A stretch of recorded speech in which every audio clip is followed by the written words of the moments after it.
Grayson Grundhoefer, Sic'Em365.com, who is about to go to rehearsal dinner. Jack is at a wedding. Grayson's at a wedding.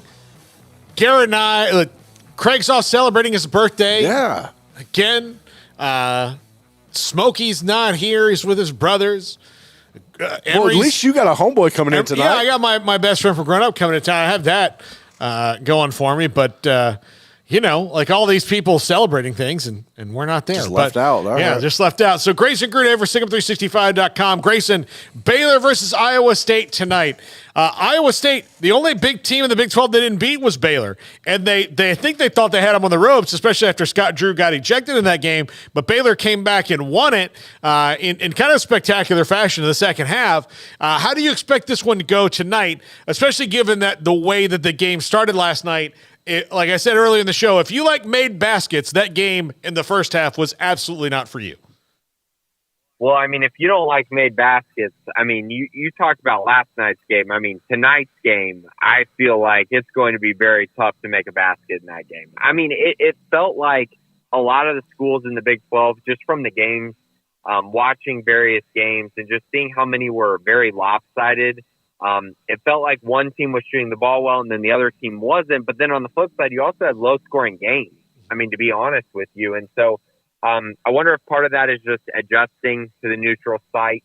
I wonder if part of that is just you're so familiar with your opponent that it's like you've seen them play all these conference games, and now you get into this matchup, and it's like, oh, we know exactly what they're trying to do. These teams just know each other so well, and I know Iowa State and Baylor only played each other once, but they have so much game film from their games throughout the entire season. And that specific game that you brought up, Paul, Baylor controlled that game for large stretches of it. But it was very ugly, very low scoring. And then, like you said, Iowa State made it all the way back and actually, hit a buzzer beater after time expired. But it was a very, very good game. And I'm very excited to see kind of how things play out tonight, because I think it's a big game for both teams. Baylor still has an outside shot, in my opinion, at getting a number 2 seed, which would be huge. Iowa State is pretty much kind of in that same situation where I think whoever wins tonight is probably a 2 seed. I think the loser could still get there, but I have a pretty good feeling that it's probably just going to be one of those teams getting on the 2 seed line. Grayson, Scott Drew and Louisville rumors will continue to persist until he doesn't take the job, or which I think we all agree would be at an over. He does. I do think he is going to, and his agents will leverage this into a better deal for him, which I don't really think it's totally about salary. I think it's probably about some ancillary things that Baylor maybe doesn't have in place yet. But could you imagine Scott Drew taking another job given everything that's happened here at Baylor and that it is his program? I think most people would agree with this. I think it feels like Scott Drew is going to be a Baylor lifer. I just feel like this is his program. Like, it is his program. This is, when you think about Baylor basketball, you think about Scott Drew. And there aren't that many programs where you can say that. And so I really think this is an opportunity for Scott Drew to build a legacy here and turn Baylor into, more than just a new blood, and maybe turn them into a blue blood at some point. Now, that's going to take a lot. You got to win a lot of games to get to the point where I consider you a blue blood. But what they've done, especially over the last, 4 or 5 years, has been extremely impressive.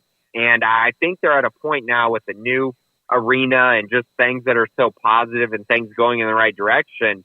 I just feel like it would be really weird for him to leave and take a different job. And so I really don't see him ever doing that, to be honest with you. And so I'm curious how this plays out. I'm curious if he takes a bigger contract, if he decides to, up that deal. And like you said, maybe there's just little things that he wants change. But I think in general, he's worth every dollar. He's been awesome for Baylor, and Baylor's been awesome for him. It's a match made in heaven. Yeah. The stadium, I know it's not Scott Drew Stadium, but it might as well be, right?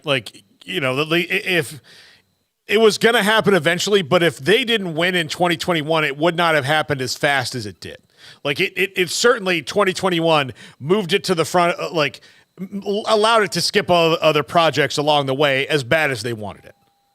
I agree. And I think that championship really, it gives you a path, right, to having a program that is championship caliber and having a program that you can say, we won a national championship here.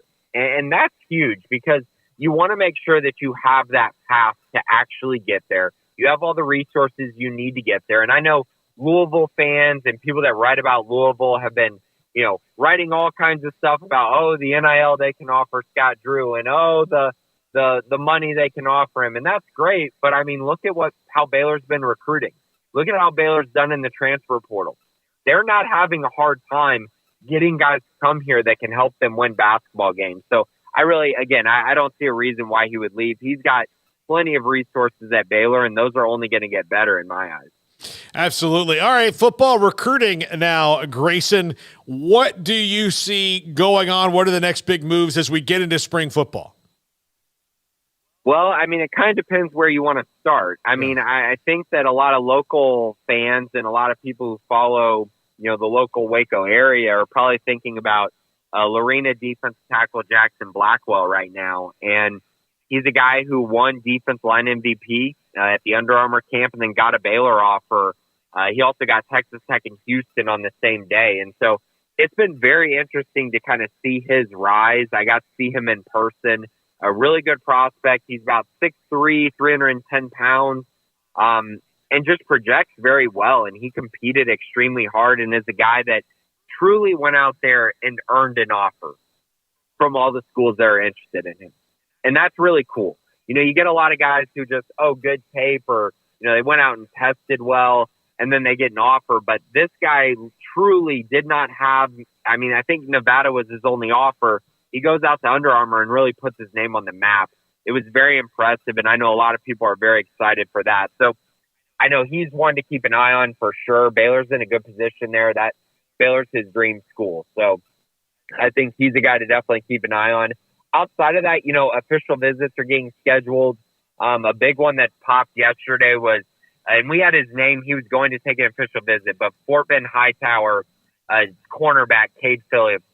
He's a 4-star guy, and he's going to take an official visit to Baylor in April, which is going to be a really interesting April official visit. Baylor hasn't really done that traditionally, but they're trying to get a lot of guys in, as many as they can, and guys who can't take an official visit in June are going to take an official visit on that date. It's April 26th, so right after the spring game, and it's a really big one because it's one where they get to get guys in who are their June is booked, but they're able to get guys in who can visit that weekend. And it's a kind of an elite one. They got 3 4-star guys coming that weekend, including Cade Phillips, who officially announced that he's going to take his official visit that weekend as well. A lot of guys that they're in on right now. The 2025 class has a lot of positive momentum. Max Granville, another 4-star edge. He set his official visit date for that April weekend as well. So they're really loading up, and I know the staff's really excited about the 2025 class. You can see that all over Twitter. But the start they have with commits and the guys that are interested in visiting, they're off to a great start. It's been really, really intriguing and fun to watch, and honestly, frankly, surprising based off the season that they just had. But they've revamped a lot of things, and kids are really excited about the program right now. All right, Grayson, enjoy the wedding. We will talk to you again next week when you're not about to go eat crab legs at a rehearsal dinner. So, thanks so much, guys. I really appreciate it. All right, Grayson Grundhoefer, Sic'Em365.com. When we come back, John